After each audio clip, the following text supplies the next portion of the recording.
자, 2025년 12월 6일 준이쌤 실시간 강의 주제는 체위 변경 및 이동 돕기에 대한 내용 완전 정복의 시간입니다. 선생님들 오늘은 40문제 풀면서 이 체위 변경 및 이동 돕기에 대한 내용을 완전히 딱 정리해서 우리 시험에 들어갈 수 있도록 하는 시간을 갖는 거라 생각하시고 열심히 한번 풀어보도록 하겠습니다.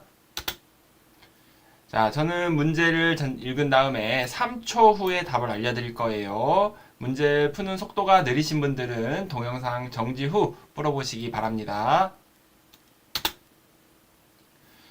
자, 문제 1번. 요양보호사가 신체 정렬을 유지하기 위한 올바른 자세는 1. 양발을 붙이고 머리를 똑바로 세운다. 2. 항상 대상자 옆에서 한다. 3. 허리를 숙인다. 4. 대상자 가까이 몸을 붙인다. 5. 배에 힘을 주고 척추를 구부린다. 정답은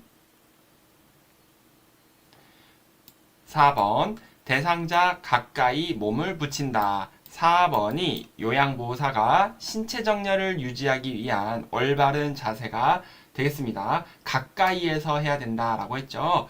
그렇습니다. 자, 1번은 양발을 붙이는 게 아니라 양발을 벌리고 넓히라 그랬죠. 그리고 2번은요, 항상 대상자 옆에서 아니죠.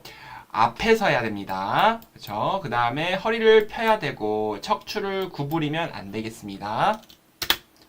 문제 2번. 대상자를 이동시킬 때 요양보호사의 신체 손상을 줄이기 위한 방법으로 옳은 것은 1. 지지면을 넓히고 무게중심을 높인다. 2. 지지면을 좁히고 무게중심을 낮춘다.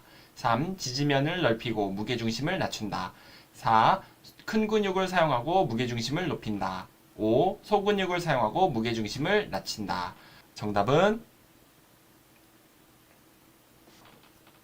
3번. 지지면을 넓히고 무게중심을 낮춘다. 3번이 신체 손상을 줄이기 위한 방법으로 옳은 것이 되겠습니다.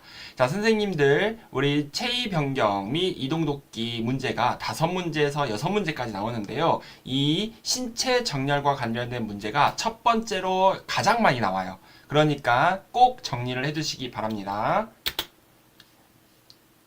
문제 3번. 대상자가 침대 위에서 이동 후 안면 창백, 어지러움, 오심, 구토, 식은땀 등의 증상이 나타날 때 우선적으로 조치해야 하는 것은 1. 다리를 대형 쿠션에 받쳐 올려준다. 2. 담요를 덮어준다. 3. 옆으로 눕히고 물을 제공한다. 4. 침상을 올려준다. 5. 원래 자세로 눕히고 간호사에게 보고한다. 정답은 5번. 원래 자세로 눕히고 간호사에게 보고한다. 5번이 정답이 되겠죠. 이런 특이 증상이 있으면 선생님들이 무엇을 하려고 하지 말고 그대로 가만히 계신 다음에 빨리 시설장이나 관리자에게 보고하셔야 된다 라고 보시면 되겠습니다. 문제 4번. 침상에 누워있는 대상자가 침대 아래쪽으로 미끄러져 내려가 있을 때 침대 머리 쪽으로 올려주는 이유는 1. 낙상 예방. 2. 하지 부종. 3. 정맥류 발생 감소. 4. 다리 근육 위축 방지. 5. 체위를 안락하게 하기 위해. 정답은 5번. 체위를 안락하게 유지하기 위해. 5번이 머리 쪽으로 올려주는 방법이 되겠습니다. 아래쪽으로 미끄러져 내려갔던 거는 보통 반자위 자세를 했을 때 많이 그렇죠. 그리고 대부분 우리 체위 변경의 목적은 편안하고 안락하게 하기 위해서 하는 거다라고 아마 배우셨을 거예요. 문제 5번. 대상자가 아래쪽으로 미끄러져 내려가 있을 때 침대 머리 쪽으로 올리는 방법으로 옳은 것은 1. 시트를 위에서 끌어당겨 올린다. 2. 두 사람이 침대 양쪽에서 어깨와 대퇴부를 잡고 동시에 올린다. 3. 한 사람은 목과 어깨를 잡고 다른 한 사람은 엉덩이와 다리를 잡고 동시에 올린다. 4. 한 사람이 겨드랑이에 양팔을 끼고 한 사람은 위에서 잡아당긴다. 5. 두 사람이 허리와 대퇴부를 잡고 동시에 올린다. 정답은 2번. 두 사람이 침대 양쪽에서 어깨와 대퇴부를 잡고 동시에 올린다. 2번이 정답이 되겠습니다. 자, 우리 다리 쪽으로, 침대 아래쪽으로 이렇게 내려온 사람, 협조가 가능한 사람이 있고 협조가 불가능한 사람을 머리 쪽으로 올려주는 방법이 있었잖아요. 그랬을 때 여기에서 나온 사람은 협조가 가능한 사람이에요? 불가능한 사람이에요? 그쵸? 협조가 안 되는 사람이 요양보호사 두 사람이 등장을 해서 양쪽에 마주 서서 그쵸? 어깨를 잡고 나온 손은 대퇴부를 잡고 동시에 하나 둘 해서 들어가지고 머리 쪽으로 올린다 라고 했습니다. 그래서 2번이 정답이 되겠습니다. 문제 6번 왼쪽 편마비 대상자가 침대 발치 쪽으로 내려가 있을 때 침대 위쪽으로 이동시키는 방법으로 옳은 것은 1. 불편한 왼쪽 다리로 침대를 밀며 올라간다. 2. 대상자는 오른손으로 침대 머리 쪽 난간을 잡고 당길 수 있게 한다. 3. 요양보호사가 침대 발치에 앉아 발로 대상자 엉덩이를 밀어 올려준다. 4. 대상자가 양손으로 침대 머리 쪽 난간을 잡고 올라간다. 5. 대상자는 오른손으로 요양보호사의 목을 잡고 요양보호사가 끌어 올려준다. 정답은 2번 대상자는 오른손으로 침대 머리 쪽 난간을 잡고 당길 수 있게 한다. 2번이 정답이 되겠죠. 왜냐하면 왼쪽이 편마비, 왼쪽은 마비예요. 그러니까 건강한 손으로 침대 머리 쪽을 잡아요. 그래서 협조가 가능한 분이네요. 그래서 같이 이렇게 협조를 해서 난간 잡게 하고 올려준다라고 했습니다. 문제 7번 대상자가 침대 왼쪽으로 쏠려 있을 때 침대 중앙으로 이동시키는 방법으로 옳은 것은 1. 요양보호사는 이동하려는 반대쪽에 선다. 2. 상반신은 목과 어깨를 받쳐서 이동시킨다. 3. 양손으로 머리 위로 올린다. 4. 하반신은 허리와 엉덩이 밑에 손을 깊숙이 넣고 이동시킨다. 5. 상의와 하의를 잡고 동시에 끌어당긴다. 정답은 4번 하반신은 허리와 엉덩이 밑에 손을 깊숙이 넣고 이동시킨다. 4번이 정답이 되겠죠. 그렇죠? 우리 1번은 뭐가 틀렸습니까? 1번은 요양보호사는 이동하려는 쪽에 서야 되는 거지 반대쪽에 서면 안 됩니다. 2번은 뭐가 틀렸죠? 상반신은 목과 어깨를 받치는 게 아니죠. 어깨와 어디? 허리를 잡아야 되겠죠. 목을 잡는 게 아닙니다. 그 다음에 3번은요. 양손이 아니라 가슴 위로 올려야 되죠. 그래서 양손은 머리가 틀렸습니다. 가슴 위에 가지런히 올려놔야 되고 5번은요. 상의와 하의를 동시가 아니라 상체 먼저 1번, 그 다음에 하의는 두 번째로 해서 순서대로 하셔야 된다. 동시에가 틀렸습니다. 문제 8번 편마비 대상자를 옆으로 돌려 눕히는 방법으로 옳은 것은 1. 얼굴을 돌리려는 방향과 반대 방향으로 돌려 놓는다. 2. 돌려 눕히려는 방향의 반대쪽에 선다. 3. 돌려 눕히는 쪽으로 손을 가슴에 붙인다. 4. 돌려 눕는 방향과 반대쪽 발을 다른 쪽 발 위에 올려놓는다. 5. 목과 어깨에 손을 대고 돌려 눕힌다. 정답은 4번 돌려 눕는 방향과 반대쪽 발을 다른 쪽 발 위에 올려놓는다. 4번이 편마비 대상자 어디로? 옆으로 돌려 눕히는 방법 중에 하나가 되겠죠. 그렇죠? 1번은 뭐가 틀렸습니까? 얼굴을 돌리려는 방향과 반대 방향이 아니죠. 그렇죠? 그래서 1번은 틀렸고 그 다음 2번은요. 돌려 눕히는 방향 반대쪽 이런 거 나오면 무조건 틀린 거예요. 돌려 눕히는 쪽에 서야 됩니다. 3번은요. 돌려 눕히는 쪽 손을 가슴에 붙인다 아니라 어떻게 합니까? 양손을 가슴 위에 올려놓거나 아니면 그 손을 위로 올려놓는다 이렇게 돼 있었죠. 그래서 틀렸고요. 5번은요. 목과 어깨에 손을 대고 돌려 눕힌 게 아니라 우선 뭐부터? 머리부터 머리 그 다음에 어깨와 엉덩이에 손을 대고 돌려 눕힌다 해야겠죠. 그래서 어깨는 맞았죠. 그런데 엉덩이도 하나 더 있어야 됩니다. 엉덩이. 자, 다음 넘어갈게요. 문제 9번. 편마비 대상자를 옆으로 돌려 눕히려고 할 때 이동시키는 순서로 옳은 것은 자, 가나다라 나왔습니다. 읽어볼게요. 가, 반대쪽 어깨와 엉덩이에 손을 대고 옆으로 돌려 눕힌다. 나, 요양보호사가 돌려 눕히려고 하는 쪽에 선다. 다, 양손을 가슴 위에 올려놓고 무릎을 세운다. 라, 엉덩이를 움직여 뒤로 이동시키고 어깨를 움직여 편안하게 하여 준다. 자, 여기서 가나다라 순서를 나열해 보세요. 1, 2, 3, 4, 5번 중에 몇 번인가요? 정답은 5번. 먼저 나가 되겠죠. 우리 옆으로 돌려 눕힌다 라고 했을 때 여기 보시면 요양보호사가 돌려 눕히려고 하는 쪽에 선다. 이게 여기에서는 그나마 첫 번째가 됩니다. 그렇죠. 그 다음에 뭐냐? 여기 가나다라 중에서 그 다음 두 번째가 다죠. 양손을 가슴 위에 올려놓고 무릎을 세운다 해서 이게 두 번째. 그리고 반대쪽 어깨와 엉덩이 손을 대고 옆으로 돌려 눕힌다. 세 번째. 마지막으로 엉덩이를 움직여 뒤로 쭉 빼주면은 편안함을 느낀다라고 했죠. 이게 이제 마지막이 되겠습니다. 5번 골라주셨나요? 자, 가나다라 정말 많이 나옵니다. 이제 다음 넘어갈게요. 문제 10번. 침상에 누워있는 편마비 대상자를 일으켜 앉히는 방법으로 옳은 것은 1. 요양보호사는 대상자의 불편한 쪽에 선다. 2. 양쪽 팔을 잡고 일으킨다.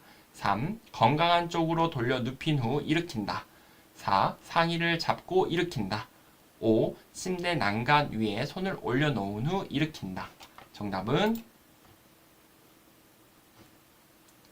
3번. 건강한 쪽으로 돌려 눕힌 후 일으킨다. 3번이 침상에 누워있는 편마비 대상자 일으켜 앉히는 방법이 되겠습니다. 자, 건강한 쪽으로 눕히고 건강한 손으로 이렇게 받치고 일어나게 한다고 했죠. 그래서 좀 요양보호사를 도와주는 장면이 있었습니다. 3번이 정답이 되겠고, 문제 11번. 편마비 대상자를 침상에서 일으켜 세울 때 옆에서 보조하는 순서로 옳은 것은 가나다라 볼까요? 가. 대상자를 침대 끝에 앉혀 양발을 무릎보다 뒤쪽에 놓는다. 나. 대상자의 마비된 쪽에 가까이 위치한다. 다. 대상자의 대퇴부와 허리를 부축하여 일으켜 세운다. 라. 발을 대상자의 마비된 발 바로 뒤에 놓는다. 자, 이 순서 한번 나열해 보시기 바랍니다. 가나다라. 정답은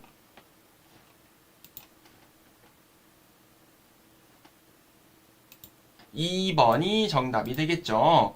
먼저 여기서 옆에서 보조하는 순서예요. 가나다라 중에 대상자 침대 끝에 앉혀 양 발을 어디보다 무릎보다 뒤쪽에 놔야 일어날 준비를 하겠죠. 그 다음에 대상자 마비된 쪽 가까이에 위치하고요. 그쵸? 그리고 대상자 대퇴부와 허리를 부축해요. 아니면 발을 대상자의 마비된 발 바로 뒤에 놓아요. 그렇죠? 이렇게 세우는 거는 마지막이겠죠. 먼저 선생님들이 지지해줘야 돼요. 발을 대상자 마비된 어디? 뒤에 놓는다. 세 번째. 그리고 나서 대퇴부와 허벅지와 허리를 딱 부축해서 일으켜 세운다. 추가적으로 이 대퇴부를 지지했을 때 이렇게 세우고 나서 손은 요양보호사의 손, 요양보호사가 이 대퇴부 딱 잡고 이렇게 세우죠. 이때 손은 가슴을 또 지지해준다. 이 대퇴부에 있던 손이 어르신의 가슴을 딱 잡아주시면 되겠습니다. 정답은 2번이 되겠네요. 선생님들 어떻게 이렇게 하니까 정리가 좀 되시나요? 네, 도움이 좀 되셨으면 좋겠어요. 문제 12번. 반자위를 하는 대상자가 미끄러져 내려가지 않고 편안하도록 하는 방법은 1. 다리 쪽 침대를 살짝 올려준다. 2. 머리 쪽 침대를 더 높게 올려준다. 3. 목과 어깨 밑에 베개를 받쳐준다. 4. 발바닥에 베개를 대어준다. 5. 아랫배와 발목 밑에 작은 베개 등을 받쳐준다. 정답은 1번. 다리 쪽 침대를 살짝 올려준다. 1번이 이렇게 미끄러져, 아래로 미끄러져 내려가지 않도록 하는 방법 중에 하나가 다리 쪽을 살짝 올려주는 게 정답이 되겠습니다. 문제 13번. 휠체어 펴는 순서로 옳은 것은 가. 팔걸이를 잡아 바깥쪽으로 편다. 나. 시트 양쪽 가장자리를 눌려 완전히 편다. 다. 잠금 장치를 잠근다. 자, 순서 뭐가 될까요? 펴는 순서입니다. 잠그는 순서가 아니라. 정답은 다, 가, 나. 다, 가, 나. 4번이 정답이 되겠습니다. 잠금 장치를 먼저 잠가야겠죠? 그쵸? 잠금 장치를 잠그고 그 다음 펴야 되니까 팔걸이를 잡아 바깥쪽으로 쭉 편 다음에 완전히 편다. 되게 쉽게 풀 수 있는 문제와 넘어가겠습니다. 문제 14번. 오래 누워있는 대상자의 체위 변경으로 올바른 자세는 1. 잠을 잘 때는 엎드린 자세. 2. 얼굴 씻을 때는 반앉은 자세. 3. 식사할 때는 바로 누운 자세. 4. 관장할 때는 엎드린 자세. 5. 등에 상처가 있을 때는 옆으로 누운 자세. 정답은 2번. 얼굴 씻을 때는 반앉은 자세.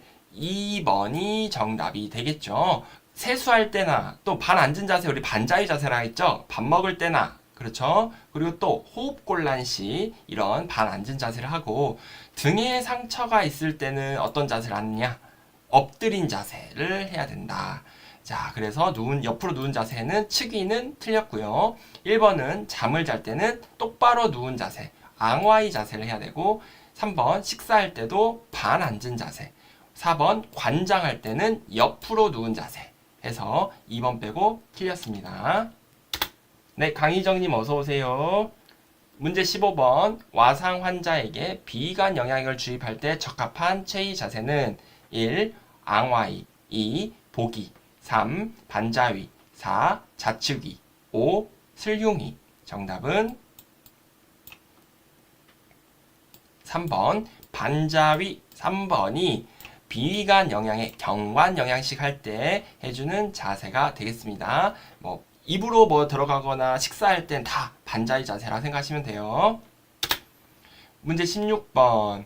변실금이 있는 대상자의 엉덩이 부위의 욕창을 예방하기 위해 올바른 자세는 1. 천장을 보고 똑바로 눕힌다. 2. 상체를 45도 정도 올려준다. 3. 엎드린 상태에서 머리를 옆으로 돌린 자세를 해준다. 4. 똑바로 누운 상태로 다리를 45도 올린다. 5. 엉덩이와 어깨를 지지하여 옆으로 돌려 눕힌다. 정답은 엉덩이 부위의 욕창을 예방하기 위해서는 정답은 5번이 정답이 되겠죠. 엉덩이와 어깨를 지지하여 옆으로 돌려준다. 이거 무슨 자세? 측와이, 측위 자세죠. 둔부. 그리고 또 관장할 때 한다라고 했습니다. 자, 그러면 왜 3번은 정답이 안 됐냐면, 엎드린 자세는 무슨 내용이 나와야 되냐면 등의 근육, 등에 상처가 있을 때 해야 된다라고 해서 3번은 정답이 될 수가 없습니다. 여기서는 엉덩이니까요. 문제 17번. 휠체어를 접는 순서로 옳은 것은? 자, 접는 순서네요. 가나다라. 가. 잠금 장치를 잠근다. 나. 팔걸이를 잡아 접는다. 다. 시트를 들어 올린다. 라. 발 받침대를 올린다. 정답은 자, 먼저 잠금 장치를 잠궈야겠죠. 1번 가가 먼저가 되겠네요. 그 다음에 뭡니까? 발 받침대를 올린다. 2번. 그 다음에 팔걸이 아니죠. 시트를 들어 올려야겠죠. 시트를 들어 올린다. 3번. 그 다음에 뭡니까? 그쵸. 팔걸이를 잡는다 해서 나가. 이거는 5번이 정답이 되겠네요. 가, 라, 다, 나. 잘 하셨습니다. 문제 18번. 휠체어로 이동 시 문턱을 오르는 방법으로 옳은 것은? 1. 지그재그로 오른다. 2. 발 받침을 접은 후 오른다. 3. 뒤로 당겨서 반동을 이용해 오른다. 4. 뒤로 기울여 앞바퀴를 들고 오른다. 5. 뒷바퀴를 들고 밀어서 오른다. 정답은 4번. 뒤로 기울여 뭘 들어요? 앞바퀴를 들고 오른다. 4번이 문턱을 오르는 방법이 되겠습니다. 우리 이렇게 앞바퀴를 들어야 되는 상황들이 있었죠. 문턱을 오르고 내릴 때, 그 다음에 울퉁불퉁한 길을 갈 때는 반드시 앞바퀴를 듭니다. 문제 19번. 휠체어로 이동 시 지그재그로 이동해야 하는 경우로 옳은 것은 1. 문턱을 오를 때 문턱을 내려갈 때 2. 문턱을 오를 때 오르막길을 올라갈 때 3. 울퉁불퉁한 길을 갈 때 내리막길을 내려갈 때 4. 오르막길을 올라갈 때 내리막길을 내려갈 때 5. 오르막길을 올라갈 때 울퉁불퉁한 길을 갈 때 정답은 4번. 오르막길을 올라갈 때 내리막길을 내려갈 때 해서 이럴 때는 지그재그로 가야 되는 경우가 돼서 4번이 정답이 되겠습니다. 자, 문제 21번. 요양보호사가 대상자의 안전을 위해 휠체어를 뒤로 이동해야 할 때 여기에 해당하는 것은 자, 1번 언덕 오를 때 언덕 내려올 때 2. 언덕 오를 때 문턱 내려올 때 3. 문턱 오를 때 언덕 내려올 때 4. 문턱 내려올 때 언덕 오를 때 5. 문턱 내려올 때 언덕 내려올 때 정답은 5번. 문턱을 내려올 때, 언덕을 내려올 때, 경사로를 내려올 때. 선생님들 5번이라고 다 고르셨나요? 요즘 시험 문제는요, 이런 이 언덕이라는 말을요, 경사로라고도 바꿔요. 경사로. 경사로. 그쵸? 그러니까 아무튼 오르막길, 내리막길 이런 표현들 있죠. 그러니까 말만 바꾼다 하더라도 우리가 개념은 어딜 올라가거나 내려갈 때는 항상 뒤로 이동을 해야 된다. 내려올 때도 문턱을 내려올 때도 뒤로 돌려서 큰 바퀴 먼저 내려온다. 그래서 5번을 골라주셔야 되겠습니다. 문제 22번. 휠체어로 울퉁불퉁한 길을 이동할 때 옳은 방법은 1.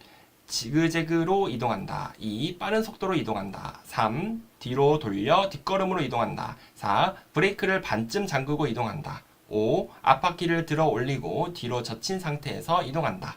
정답은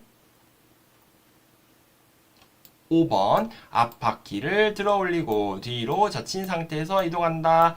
5번이 정답이 되겠죠. 울퉁불퉁한 길을 이동할 때는 자, 티읕자가 이제 보인다. 이런 티읕자 보이시죠? 이런 거 보이면은 무조건 앞바퀴를 들어라. 그래서 문턱 이런 턱자 보여도 앞바퀴를 들어라 라고 했습니다. 문제 23번. 편마비 대상자를 침대에서 휠체어로 옮기는 방법으로 옳은 것은 1. 휠체어를 마비된 쪽으로 45도 각도로 대어준다. 2. 발 받침대를 내려놓고 옮긴다. 3. 발이 바닥에 닿을 수 있도록 침대 높이를 조절한다. 4. 무릎으로 대상자의 건강한 쪽 무릎을 지지한다. 5. 뒤에서 어깨를 잡고 의자 깊숙이 끌어당긴다. 정답은 3번. 발이 바닥에 닿을 수 있도록 침대 높이를 조절한다. 이게 3번이 정답이 되겠습니다. 자, 1번은 뭐가 틀렸어요? 휠체어는 건강한 쪽으로 붙이시고 2번은요, 발 받침대를 내려놓는 게 아니라 올려놓으셔야겠죠. 그리고 4번은요, 무릎으로 대상자의 마비된 쪽을 지지합니다. 건강한 쪽 지지하는 거 없어요. 그 다음에 5번, 뒤에서 어깨를 잡고, 아니죠. 뒤에서 어깨가 아니라 어딥니까? 깊숙이 의자에 끌어당기는 거는 겨드랑이 밑으로 손을 넣어서 팔목이나 팔이나 손목을 잡고 이렇게 끌어당긴다 라고 했습니다. 그래서 어깨가 틀렸어요. 문제 24번. 왼쪽 편마비 대상자를 침대에서 휠체어로 옮길 때 침대에서 휠체어를 놓는 위치와 각도, 자, 놓는 위치는 A, 각도는 B. 옳은 것을 고르십시오. 1번 오른쪽 30도에서 45도, 2. 왼쪽 30도에서 45도, 3. 오른쪽 90도, 4. 왼쪽 90도, 5. 왼쪽 180도. 정답은 1번. 먼저 우리는 휠체어를 어디? 오른쪽에, 건강한 쪽이 오른쪽이죠. 왼쪽 편마비니까 놓고 각도는 30도에서 45도로 한다. 1번이 정답이 되겠네요.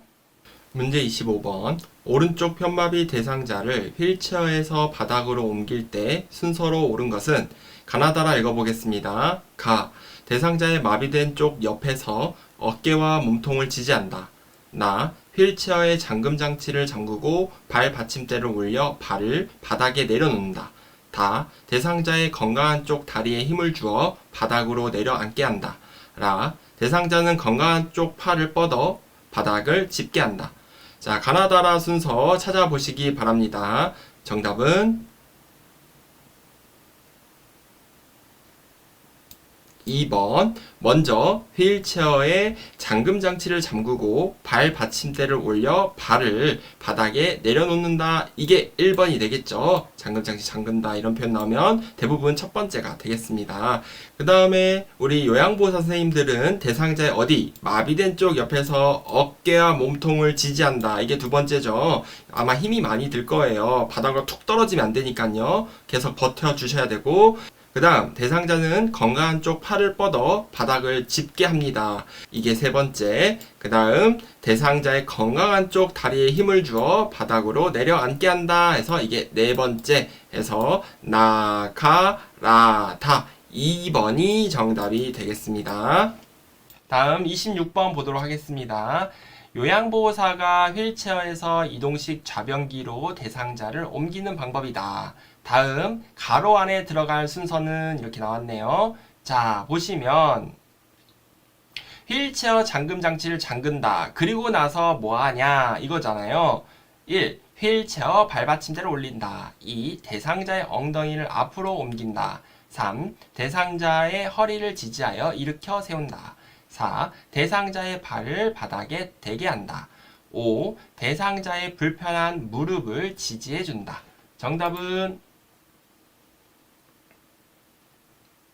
1번 휠체어에 발 받침대를 올린다. 1번이 정답이 되겠습니다. 그쵸? 잠금장치 잠그고 우리 어차피 이 사람을 휠체어에서 이동변기로 옮겨야 되니까 발 받침대를 올리고 나서 발을 바닥에 내려놓으셔야겠죠.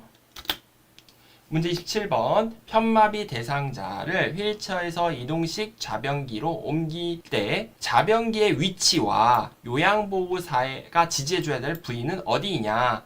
자, 위치는 어디고 부위가 어디냐. 이거 두 개를 물어봤네요. 1번 마비된 쪽을 지지하고 부위 어깨를 잡는다. 2. 건강한 쪽 허리. 3. 마비된 쪽 겨드랑이. 4. 건강한 쪽 어깨. 5. 마비된 쪽 허리. 정답은 2번 건강한 쪽 하고 우리 요양보호사는 허리를 지지해 줘야 된다. 2번이 정답이 되겠습니다. 다 잘 고르셨나요? 그렇죠. 휠체어에 타고 계신 분을 이동변기로 옮길 때는 좌변기를 무조건 건강한 쪽 위치하고 잡고 갈 때 허리에 있는 바지 주춤을 잡고 이동을 시켰다라고 해서 아마 수업 시간에 그림으로도 많이 보셨을 겁니다. 문제 28번. 편마비 대상자를 휠체어에서 자동차 안으로 옮길 때 좌석에 앉히는 순서로 옳은 것은 1. 손잡이 잡게 함, 엉덩이, 다리 두 쪽 같이. 2. 손잡이 잡게 함, 엉덩이, 그 다음에 한쪽 다리 먼저. 3. 마비된 양쪽 다리 먼저, 엉덩이와 상체. 4. 건강한 다리, 그 다음에 엉덩이, 불편한 다리. 5. 마비된 다리, 건강한 다리, 엉덩이. 정답은 2번 손잡이를 먼저 잡게 하고 탈 때잖아요. 그러니까 그 다음에 엉덩이가 먼저 들어가고 그리고 난 다음에 한쪽 다리씩 먼저 들어갑니다.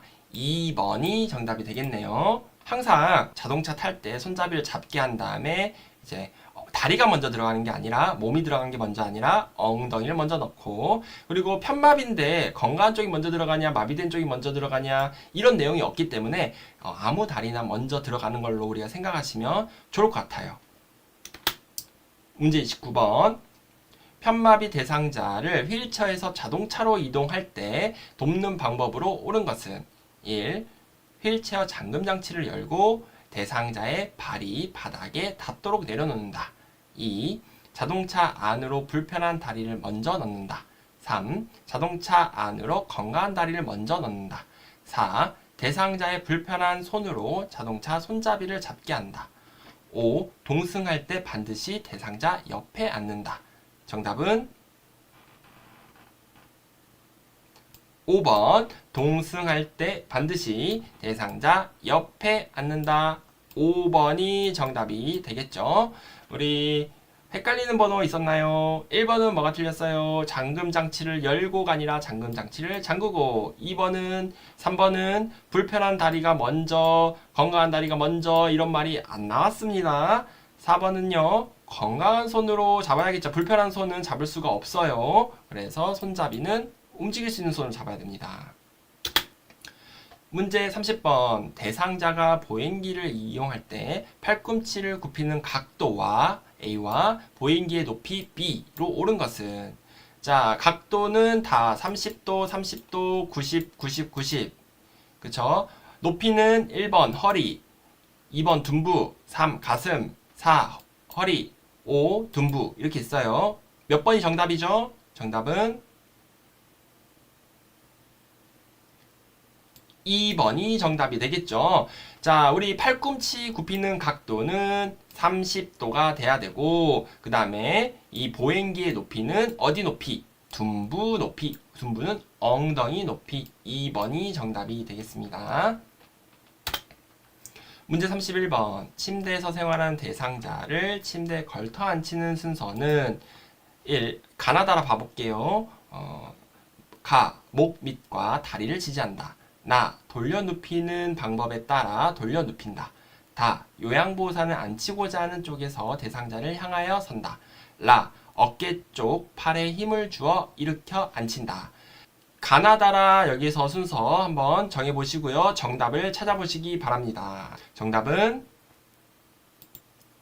2번. 먼저 우리 침대에 걸터 앉히는 순서니까 다가 먼저가 돼. 요양보호사는 앉히고자 하는 쪽에 선다. 그리고 나서 돌려 눕히는 방법에 따라 돌려 눕힙니다. 그리고 목 밑과 다리를 딱 지지하면서 어깨 쪽 팔에 힘을 주어 일으켜 앉힌다 해서 여기 가가 3이죠. 라가 4 해서 정답은 2번이 되겠습니다.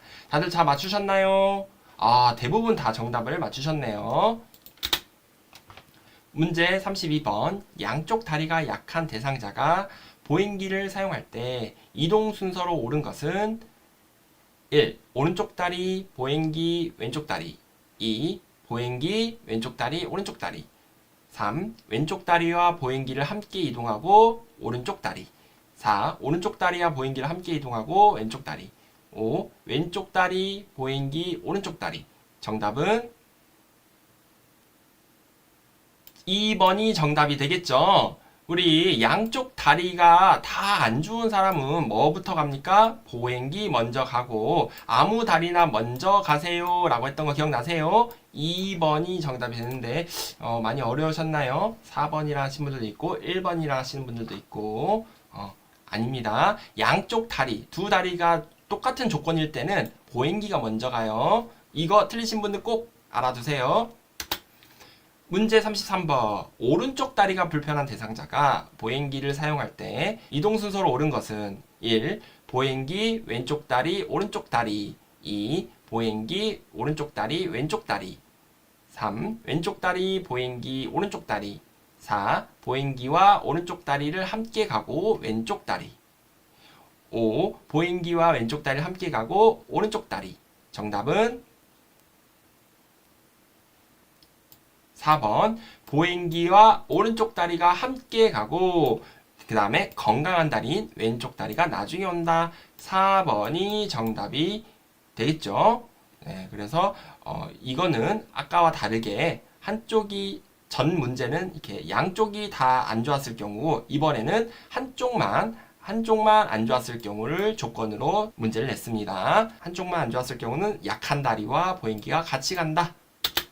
문제 34번. 대상자가 똑바로 섰을 때 지팡이 손잡이의 위치로 옳은 것은 1. 손목, 2. 허리, 3. 가슴, 4. 팔꿈치, 5. 둔부.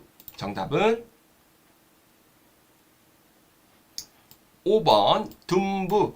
5번이 정답이 되겠죠. 지팡이의 손잡이 위치도 둔부에 해당이 되겠습니다. 팔꿈치는 아니에요. 네. 이거는 팔꿈치의 각도고요. 구부리는 각도. 높이는 둔부입니다. 위치는. 문제 35번. 오른쪽 편마비 대상자가 지팡이를 이용하여 평지를 걸을 때 올바른 보행 순서는 1. 오른쪽 다리, 지팡이, 왼쪽 다리. 2. 왼쪽 다리, 오른쪽 다리, 지팡이. 3. 왼쪽 다리, 지팡이, 오른쪽 다리. 4. 지팡이, 왼쪽 다리, 오른쪽 다리. 5. 지팡이, 오른쪽 다리, 왼쪽 다리. 정답은 5번. 지팡이 먼저 하고요. 지금 평지를 걸어요. 평지를. 그러니까 마비된 쪽 다리가 먼저 와야 된다라고 했죠. 그래서 마비된 쪽 다리가 여기 오른쪽 편마비니까 오른쪽 다리 먼저, 건강한 다리 먼저. 5번이 정답이 되겠습니다.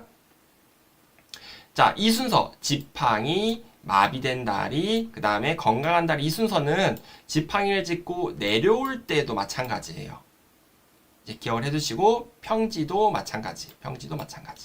문제 36번. 자, 한번 찾아볼게요. 지팡이 잡는 손, 오른손이냐, 왼손이냐, 양손이냐. 자, 내딛는 발을 잡는 손. 자, 한번 찾아볼게요. 내딛는 지팡이 잡는 손, 오른손이냐, 왼손. 자, 한번 찾아볼게요. 지팡이 잡는 손, 오른손이냐, 왼손이냐, 양손이냐. 자, 내딛는 발 순서. 지금 이분이 평지를 이동한대요. 그러니까 어느 발부터 할 거냐? 왼쪽 발 먼저, 오른쪽 발. 오른쪽 발이냐 왼쪽 발이냐 했을 때 정답은 4번이 정답이 되겠죠. 대부분 다 정답을 맞추셨네요. 자, 오른쪽 편마비니까 역시나 어때요? 건강한 손으로 왼손으로 지팡이를 잡고 그리고 평지를 이동한다라고 했으니 뭐 어디? 마비된 발, 오른발 먼저 그 다음에 건강한 발이다 해서 4번이 정답이 되겠습니다. 선생님들 지금 이 유형 36번 유형이요. 이거 좀 지저분하니까 다 지워줄게요. 지금 이 36번 이러한 문제가 최신에 나온 문제 유형이에요. 한꺼번에 물어봐요. 여러 가지를 한꺼번에 물어봅니다. 그러니까 문제도 길어지고요. 그러니까 선생님들 잘 봐주시기 바랍니다. 그러니까 개념만 알고 있으면 돼요. 마비된 발 먼저냐 건강한 발 먼저냐. 문제 37번. 대상자를 자동차에서 휠체어로 이동시키는 순서로 옳은 것은 가나다라 보겠습니다. 가. 대상자 다리를 한쪽씩 자동차 밖으로 내린다. 나. 휠체어를 자동차와 평행하게 놓는다. 다. 자동차 안전벨트를 풀어준다. 라. 무릎을 지지하여 휠체어에 앉힌다. 자, 가나다라 순서로 한번 정답을 찾아보시기 바랍니다. 자, 정답은 2번. 그렇죠. 잘하셨어요. 먼저 휠체어를 자동차와 평행하게 놓는다. 이게 먼저겠죠. 그리고 자동차 안전벨트를 풀어줍니다. 2번. 그리고 대상자 다리를 한쪽씩 자동차 밖으로 내립니다. 3번. 그리고 무릎을 지지하여 휠체어에 앉힌다. 4번. 나다 가라. 2번이 정답이 되겠습니다. 문제 38번. 오른쪽 편마비 대상자가 지팡이를 이용하여 버스 승차할 때 보행 순서로 옳은 것은 1. 지팡이 먼저 오른쪽 다리 왼쪽 다리. 2. 지팡이 왼쪽 다리 오른쪽 다리. 3. 왼쪽 다리 지팡이 오른쪽 다리. 4. 오른쪽 다리 왼쪽 다리 지팡이. 5. 오른쪽 다리 지팡이 왼쪽 다리. 정답은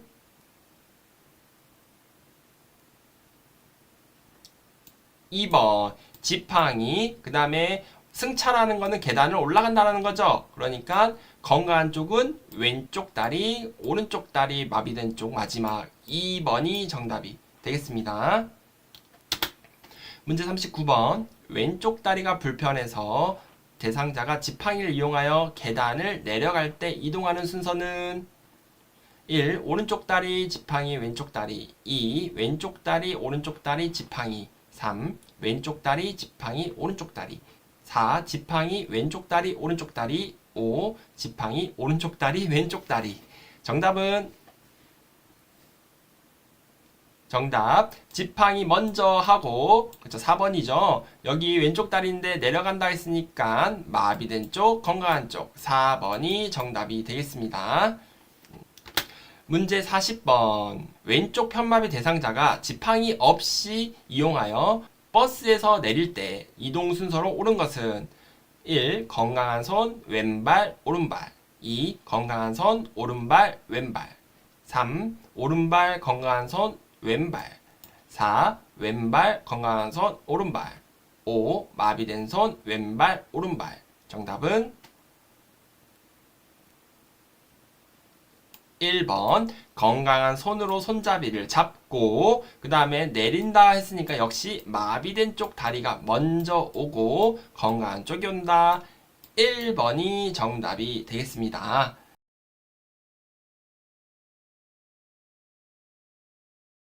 노인학대 문제가 쌤 한 두세 문제 나와요. 노인학대 너무 중요하죠. 그래서 제가 이것 좀 선생님들한테 보여드리도록 하겠습니다. 관심 있으신 분들은 한번 같이 풀어보세요.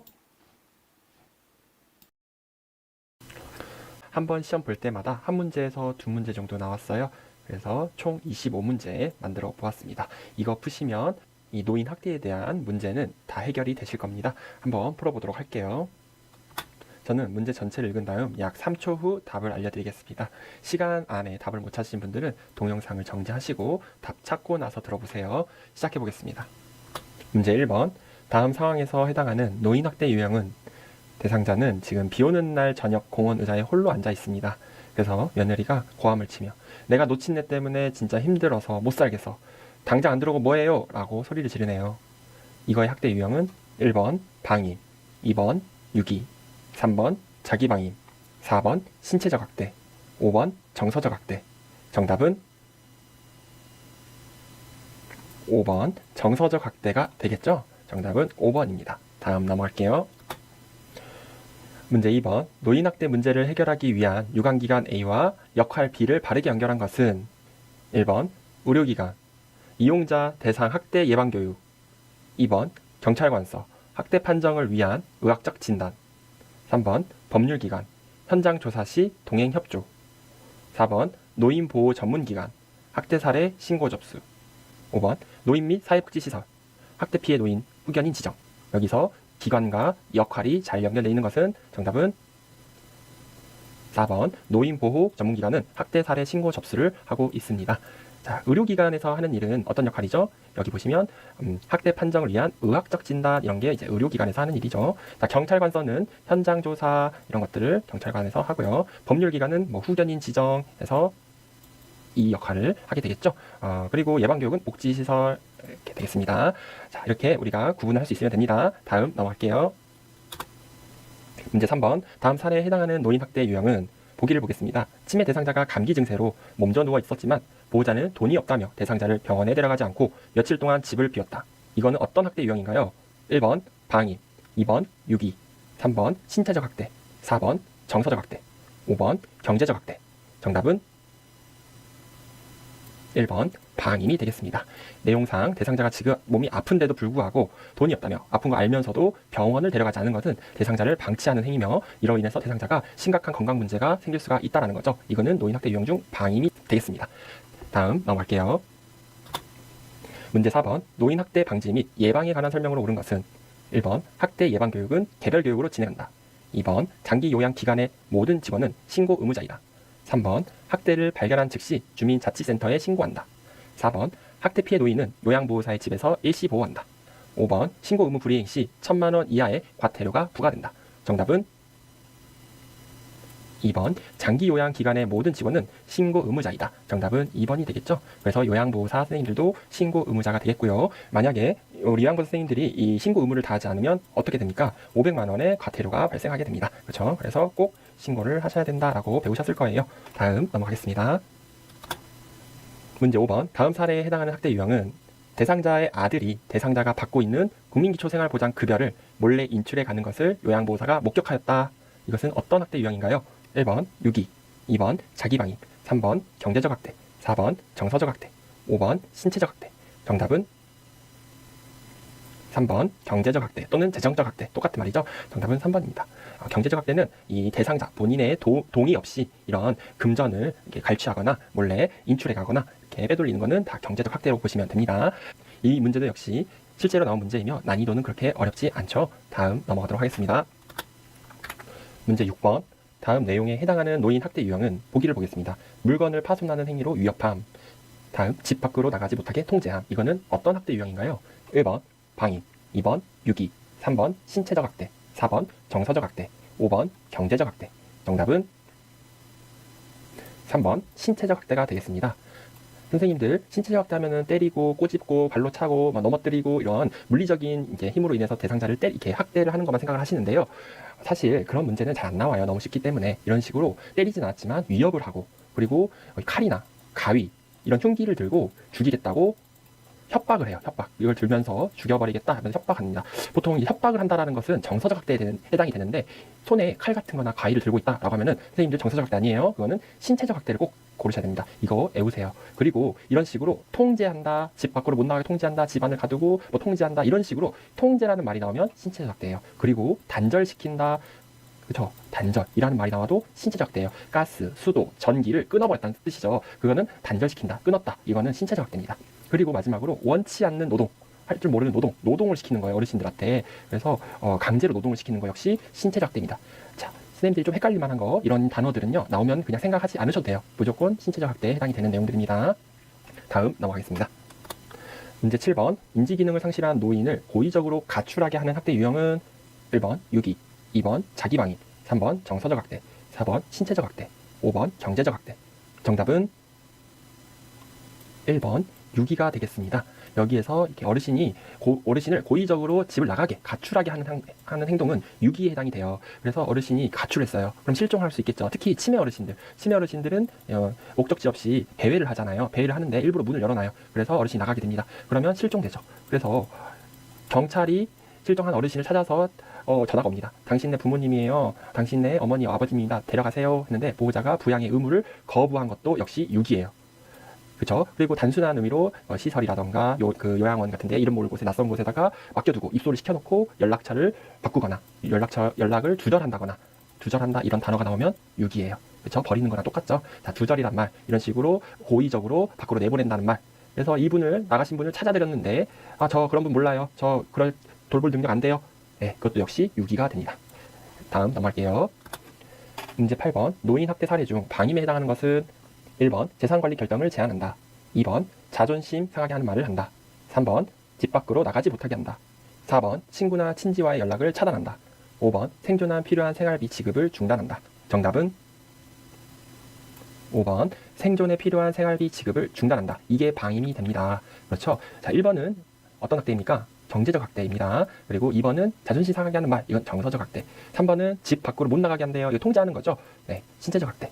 4번은 친구나 친지와의 연락을 차단한다. 이거는 정서적 학대가 되겠습니다. 자, 5번 생활비 지급을 중단한다 해서 이거를 경제적 학대로 혹시 보시는 분들이 있을까봐 잠깐 설명을 드리겠습니다. 우선 이 방임에서요, 이 돈을 안 주는 거, 용돈, 생활비 이런 걸 안 주는 건요, 이분들이 그거 없으면 빈곤한 상태로 고통을 받아요. 왜냐하면 어디서 돈 나올 데가 없고 아주 힘들게 사시는 분들이기 때문에 생활비랑 용돈을 받아 쓰셔야 생활이 가능해요. 그래서 가스비도 내고 공과금도 내고, 그렇죠? 그렇게 사셔야 되는데 그걸 전혀 주지 않으면 생활이 어려워지기 때문에 학대에 해당이 돼요. 그런데 경제적 학대 같은 경우는요, 이분들이 돈을 가지고 있어요. 그냥 능력이 있는 분들이에요. 월급을 받는다던가 아니면 통장에 재산이 많다던가 그런 사람들, 기본적으로 돈이 있는 사람들이에요. 그거를 동의 없이 빼돌리거나 갈취하거나 계좌 이체하거나 해서 뺏어가는 거, 그게 경제적 학대예요. 그렇죠? 기본적으로 그렇습니다. 자, 방임에 대한 내용은 또 다른 것들이 많죠. 의식주 이거를 적절하게 제공하지 않고 또 의료 서비스, 병원이나 뭐 보청기라던가 지팡이, 보행기 이런 복지기구들을 제대로 제공하지 않을 경우는, 제공이란 말이 나와요. 제공하지 않는다 그러면 방임이 되겠습니다. 옷이죠. 옷을 안 갈아입히고, 음식을 제공하지 않고, 집을 주거시설 제대로 제공하지 않는 거, 그거 방임이에요. 다음 넘어가겠습니다. 9번 노인보호 전문기관의 역할로 옳은 것은 1번 학대 피해 노인에게 숙식을 제공한다, 2번 학대 피해 노인에게 취업을 알선한다, 3번 노인 학대 행위자를 대상으로 재발방지 교육을 한다, 4번 노인 학대 행위자에 대한 법적 판정을 한다, 5번 노인 학대 판정을 위한 의학적 진단을 제공한다. 정답은 3번 노인 학대 행위자를 대상으로 재발 방지 교육을 한다. 이게 노인 보호 전문기관의 역할이며 설치 목적입니다. 3번이 되겠고요. 자, 1번은 학대 노인 전용 쉼터가 되겠네요. 쉼터. 그리고 여기 취업을 알선한다 2번은요, 노인 일자리 지원 기관이 되겠어요. 4번에 법적 판정을 하는 곳은 법률기관이고 5번에 의학적 진단을 하는 것은 의료기관이죠. 그래서 정답은 3번이고요. 자, 9번의 이 문제는 교과서 표준교재 32페이지에 있는 내용하고 표준교재 87페이지에 있는 내용을 같이 보셔야 될 것 같습니다. 짬뽕이 돼서 나온 거기 때문에 같이 보셔야 이 해설을 알 수가 있습니다. 다음 넘어가겠습니다. 문제 10번. 다음에 해당하는 노인학대 유형은 치매 증상이 심해져 대소변 실금을 하는 노모에게 시설로 보낸다, 내쫓아버린다 라며 협박을 일삼는다. 이 노인학대 유형은 무엇일까요? 1번 유기, 2번 자기방임, 3번 신체적 학대, 4번 정서적 학대, 5번 경제적 학대. 정답은 4번 정서적 학대가 되겠죠. 언어적 폭력을 하고 있잖아요. 선생님들 이런 문제가 시험에 나오면 절대 틀리시면 안 돼요. 4번이 되겠습니다. 11번 학대 피해 노인 전용 쉼터의 역할로 옳은 것은 1번 학대 행위자의 신분조회, 2번 학대 피해 노인의 보호와 심리상담, 3번 학대 피해 노인을 위한 후견인 지정, 4번 학대 피해 판정을 위한 의학적 진단, 5번 학대 피해 노인 보호 업무와 관련된 법 제정. 정답은 2번 학대 피해 노인의 보호와 심리 상담이 정답이 되겠습니다. 이것도 역시 32페이지 내용과 87페이지에 있는 내용이 짬뽕이 된 거기 때문에 같이 보셔야 됩니다. 자, 선생님들 이 학대 피해 노인 전용 쉼터라는 곳은 어르신 피해자가 이제 가해자로부터 학대를 당했잖아요. 그러면 가해자와 피해자를 분리시켜 놓는 일정 기간 동안 분리시켜 놓는 곳인데 분리시켜 놓는 동안 최소 4개월부터 필요하다면 6개월까지 총 여기에 쉼터에 머물 수 있다고 해요. 그러면서 이제 피해 당했으면서 상처도 나고 그리고 정신적으로도 충격을 받았고 했을 거 아니에요. 그래서 여기에서 심리 상담도 받고 치료도 받는 곳이라고 생각을 하시면 됩니다. 그래서 분리를 시키기 위해서 있는 곳이다 라고 보시면 돼요. 그쵸? 자, 다음 넘어갈게요. 문제 12번. 노인 학대 유형 A와 사례 B가 올바르게 연결된 것은 1번 방임은 생활비 제공을 중단함, 2번 유기는 이성교제를 방해함, 3번 신체적 학대는 말을 걸지 않고 무시함, 4번 정서적 학대는 유언장의 내용을 변조함, 5번 경제적 학대는 집안의 경조사에 참여하지 못하게 함. 정답은 1번 방임, 생활비 제공을 중단함. 이게 정답이 되겠죠. 자, 1번 유기 보시면 이성교제를 방해합니까? 이건 유기가 아니라 정서적 학대가 되겠습니다. 그렇죠? 정서적. 자, 말을 걸지 않고 무시함. 이것도 역시 정서적 학대가 되겠죠. 유언장 내용을 변조함. 이거는 경제적 학대에 해당이 됩니다. 선생님들 이거는 좀 기억해 주세요. 유언장이 나오는 것은 경제적 학대예요. 네, 동의 없이 부모의 어떤 그 재산이 포함된 유언장의 내용을 동의 없이 변조하거나 바꿔버리거나 하면 안 된다라는 거죠. 다음 집안의 경조사 참여하지 못하게 함. 이것도 잘 나오는 문구죠. 이거는 정서적 학대에 해당이 돼요. 정서적 학대. 집안 경조사에 참여하지 못하게 한다. 이거는 무조건 정서적 학대입니다. 다음 넘어갈게요. 문제 13번. 다음과 같은 노인 학대 유형은 보기를 보겠습니다. 집에 들어오지 못하게 함, 의료적으로 불필요한 약물을 복용시킴, 그리고 생전에 유지한 필요 물품으로부터 단절시킴. 1번 방임, 2번 유기, 3번 신체적 학대, 4번 정서적 학대, 5번 경제적 학대. 정답은 3번 신체적 학대가 정답이 되겠습니다. 조금 어려웠나요? 선생님들 이거 보이셨어요? 단절. 또 뭐 보이면 신체적 학대 됐죠? 노동. 강제로 원치 않는 노동, 강제로 노동. 그리고 또 뭐 보이면 통제. 그쵸? 못 들어오게 막는다. 그쵸? 가둔다. 통제가 되겠습니다. 이게 통제죠. 그러니까. 그리고 약물, 의료적으로 불필요한 약물을 복용시킨다는 거는 어르신을 강제로 입을 벌려가지고 진정제를 막 투여한다거나 이런 거는 신체적 학대예요. 그쵸? 치매 어르신들한테 이런 경우는 신체적 학대에 해당이 됩니다. 그래서 이런 키워드 하나만 발견이 된다면 바로 신체적 학대 찍을 수가 있겠죠? 꼭 기억을 해주세요. 다음 넘어가겠습니다. 문제 14번. 방문 요양 시 대상자의 팔다리에 타박상, 흔적이 있고 학대가 의심될 때 대처 방법은 1번 노인보호 전문기관에 신고한다, 2번 대상자의 사생활 임무로 개입하지 않는다, 3번 동료 요양보호사와 상의한다, 4번 대상자의 이웃을 만나 상황을 확인한다, 5번 대상자에게 재발 방지 교육을 한다. 정답은 1번 노인보호 전문기관에 신고한다. 1번이 정답이 되겠습니다. 선생님들은 신고 의무자며 반드시 노인보호 전문기관이나 또는 두 번째 어디 수사기관, 경찰서에 신고를 하라고 되어 있습니다. 안 그러면 과태료 500만 원을 물게 되는 거죠. 1번이 정답입니다.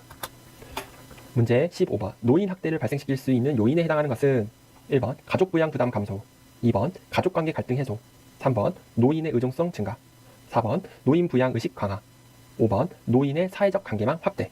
정답은 3번 노인의 의존성 증가가 되겠습니다. 이게 노인 학대를 발생시킬 수 있는 요인에 해당이 돼요.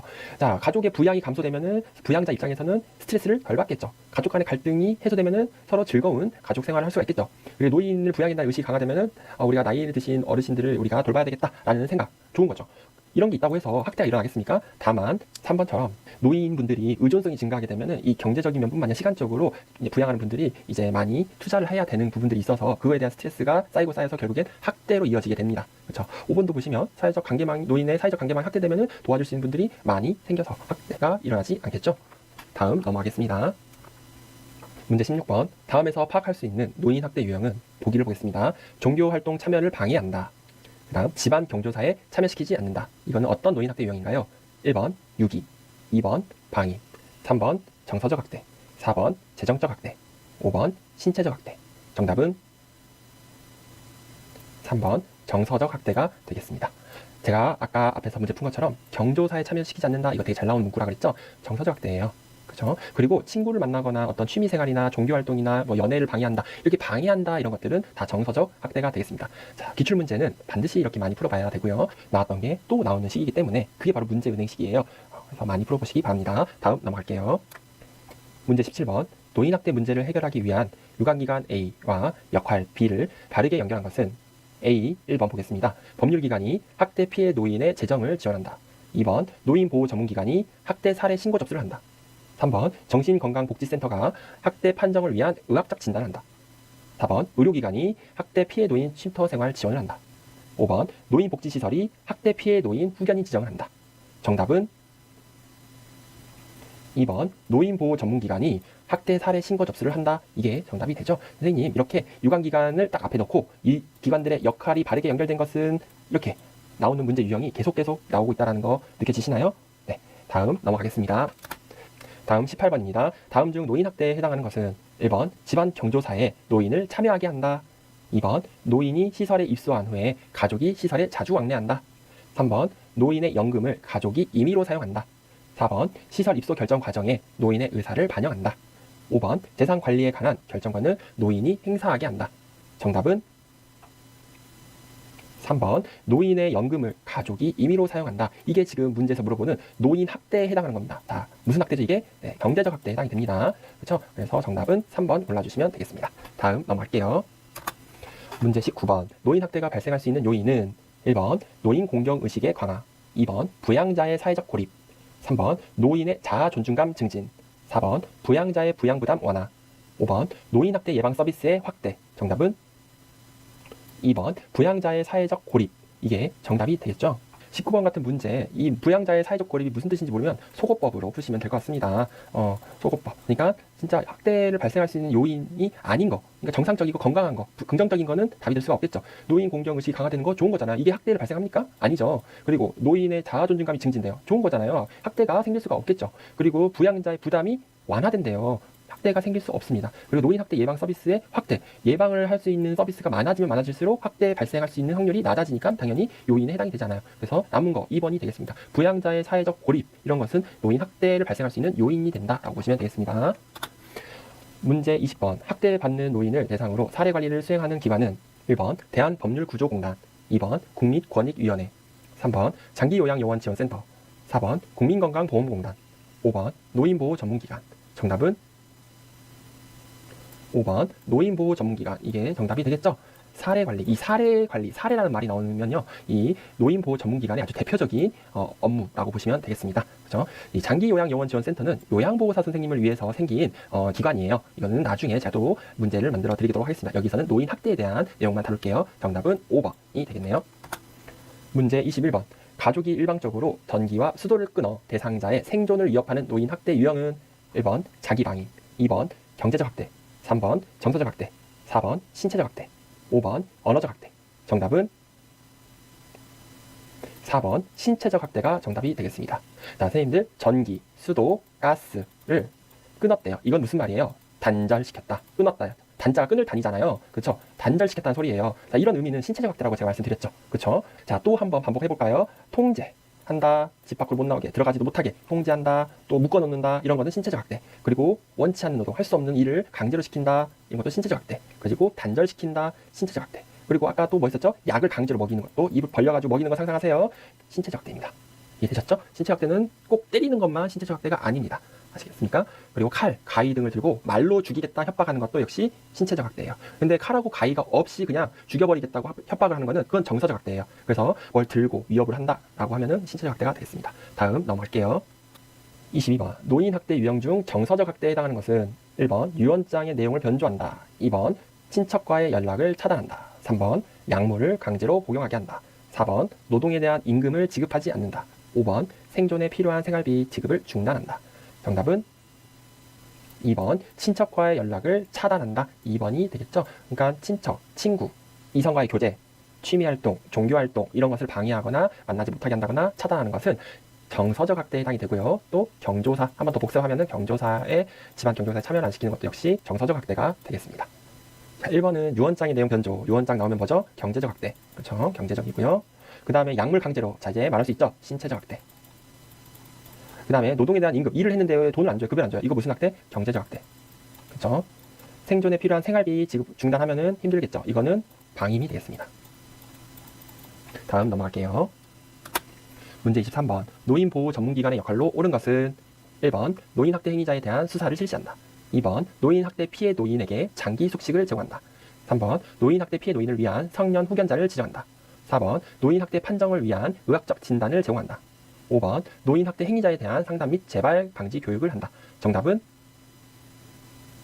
5번 노인 학대 행위자에 대한 상담 및 재발 방지 교육을 한다. 이거 우리 아까 풀었던 문제네요. 정답은 5번이에요. 아까 9번 문제랑 동영상 앞으로 돌려보시면 9번 문제랑 그냥 똑같은 문제인데 다른 내용들을 조금 변형을 시켰을 뿐입니다. 자, 그래서 32페이지 내용과 87페이지 내용 항상 이렇게 짬뽕이 돼서 나오는구나 해서 같이 보시면 좋겠습니다. 다음 넘어갈게요.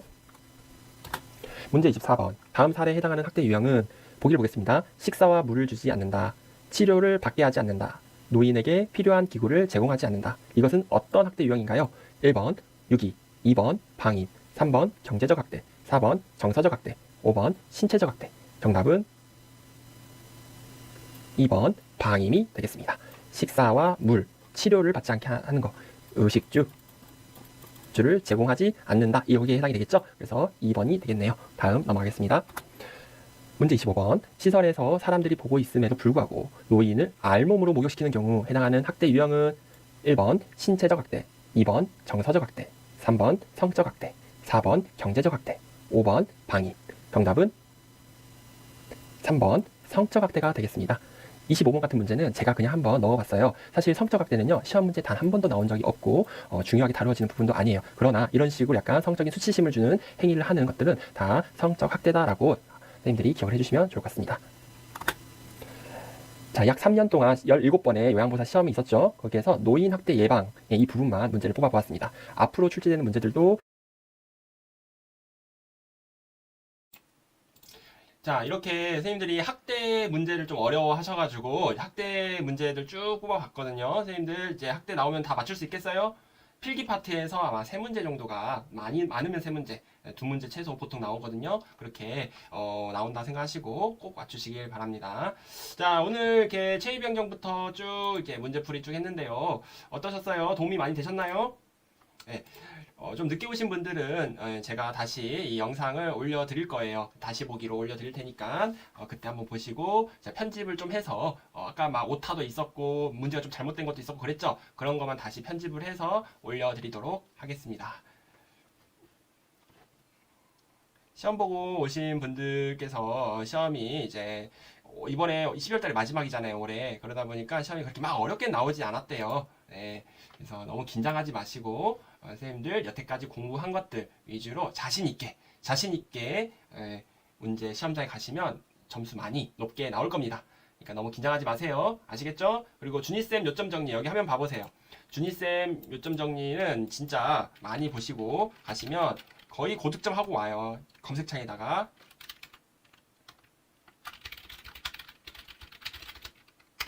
이렇게 요점 정리 치면은 뭐 여기 이런 걸 보셔야 돼. 이런 거 봐보세요. 동영상도 있고 여기 재생 목록 있죠? 재생 목록을 핸드폰도 똑같아요.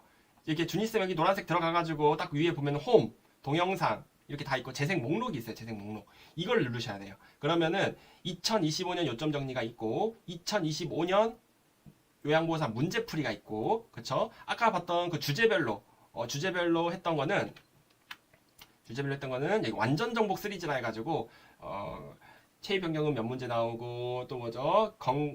노화와 건강 증진, 노화에 따른 질병, 막 골다공증 이런 거는 몇 문제 나오고 이런 것들 완전 정복 시리즈 과목마다 정해져 있어요. 그래서 이 재생 목록에서 선생님들이 찾아서 보시는 것도 도움이 많이 됩니다. 자, 여러분 모두 화이팅 하시고 남은 주말 잘 보내시기 바랍니다. 다들 수고하셨습니다. 감사합니다.